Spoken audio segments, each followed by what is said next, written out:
Welcome back to the garage, everyone. So I got an update video for my truck. So this weekend I worked on putting my floor back together. Now in my truck I had to do a lot of surgery to get the 12 valve, the MV4500 in there, and the way the motor sits, the motor comes within about an inch and a half of the firewall. Well, you've also got the adapter plate for the back of the motor for the MV4500, the bell housing. By the time all that gets factored into the whole deal, you come pretty far into the cab. I did more surgery than I needed to, and I'm paying the piper for that now. However, that'll be addressed in a later video. If you've seen a lot of the 12 valve swaps into these older Chevy square bodies, some people can do it with an air hammer. I didn't have an air hammer. The place I was doing it at, they didn't have an air hammer, so I didn't have the air hammer option. However, I did have the grinder option and the cutting wheel. I went a little ham with it, admittedly, and I'm paying for that now. However, that'll be another video, but lesson learned on that for sure. However, I do want to talk about this. So I triple sticked my 203, 205 doubler, and to get that done in my truck, you got to do a little bit of fab work. What I'm about to show you is my transmission tunnel cover, and it's not finished. It's about 2/3 of the way fabbed. However, it's nowhere near finished because I got to go through and MIG weld it all up. So be gentle in the comments section. So here you can see it's all, I had to do all these little cuts to get it radiused around this curve, this curve, this curve. So where, and then I'll cut this video and I'll show you what it looks like in the truck. But so basically I had to spot weld it together with a flux core welder, which obviously if you look closer, it's terrible. Flux core is terrible. Even if you get good wire, flux core is still terrible. However, it didn't turn out bad in my opinion. These are factory bolt holes here, but I added more bolt holes to hold it to the floor. So that way when the cover goes on and the floor is completely fixed, it'll look much better. But anyway, I'm going to go ahead and I'm going to stop this video here. I'm going to go put it in the truck so you can see it. I'm not going to bolt it in, but I'm going to basically lay it in place so you can see what it looks like in the truck. So stand by. All right, so we're back in the truck. Surprise! The magic of editing. So here it is. Excuse this wire mess. This is, just ignore that. So,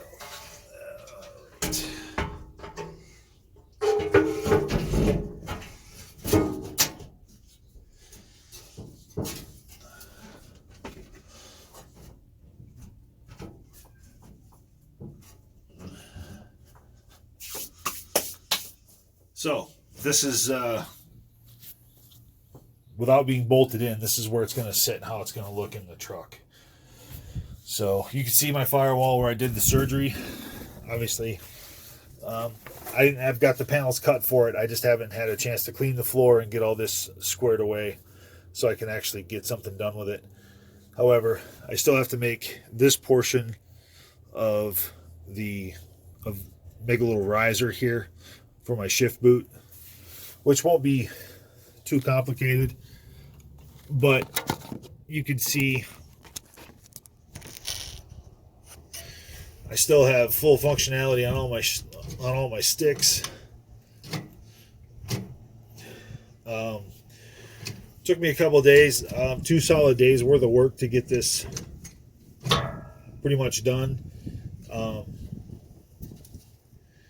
And doing these compound curves, that's the challenging part. Getting this to even bend and everything, to get it to look even remotely what you call correct or right it's pretty tough. And I'm not by any stretch of the imagination what I consider myself a experienced or good body person. The Air Force put me through a course called Aircraft Battle Damage Repair, where we learned how to fix airplanes to get them out of a battlefield or out of an airfield, a contested environment, to a higher level of maintenance. and that's where I learned to do all my metal work. And had I had a better welder and I had a MIG welder instead of just a flux core wire, sorry, I've got the MIG welder, but I only have flux core wire for it and no argon bottle. So these welds are terrible. They're just giant booger welds. I just tacked it together. I basically got everything squared away with Clecos and I put it in place and then just started tacking it in. And you have to be careful because this is basically this is reused panels that I had to end up cutting off of an old hood I have. So it's still Chevy material and it's the same thickness as all the rest of the metal of the truck, but it's just repurposed. I didn't want to throw it away because it was good metal and I knew I had to build this and then the little surround here. But and I'll have to do a little massaging up here in the transmission tunnel area right here because it touches. But that's as simple as, now I own an air hammer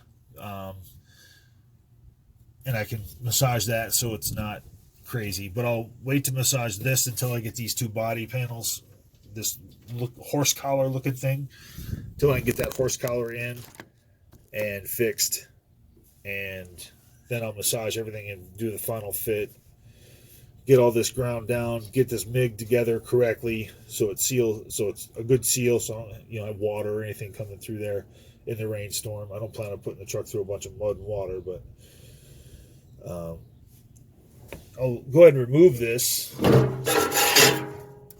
And so I used the blind fasteners that we talked about, the riv nuts, with my Astro 144 tool, and they worked really well.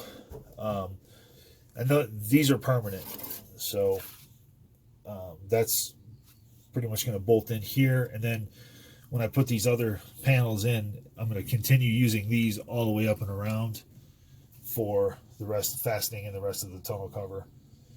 So the truck's coming along. I decided to stop working in the house this weekend because I'm at a good stopping point. We're getting carpet on Tuesday, so day after tomorrow I'll have carpet in half of my house, and I can move things out of my garage, and I can move things out of storage, and I can move things that are just in boxes in other rooms, being in other unused rooms, being piled up and basically wasting space. I can get them organized and put my daughter's room back together, and she doesn't live with me full time, so we use her room as storage most of the time. But so by Friday of next week, I'll have a much better working space in my garage and a much better looking house. And with a much better looking house, I can have more time to work on my truck, because all of the time and most of the money that I was using to work on my truck went into my house so I can get it sold. Don't buy an investment house. It's just not worth it. But overall, this pile of stuff that's in the middle of my garage, give you a better look at it here,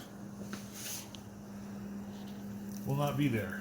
It'll be tucked away nicely in a room, and I can have the middle of my garage back and start working, and I might be able to bring the truck in here. I won't be able to shut the door, but I can at least get the truck in here to work on the cab, out of the weather, out of the wind. I have a western-facing garage door, so in the afternoon I won't be able to shut the door to keep the sun off of me, because it'll be 100 degrees in here. It's whatever day, March whatever today is, March whatever, it's already almost 80 degrees here in southern New Mexico. So more videos coming now as we get moving along in this process. I'm excited. I feel like I actually accomplished something with that tonneau cover for a change, and beats walking by my truck every day, looking at it, wishing I could do something with it. But productive weekend overall. Well, thanks for watching. Have a great day.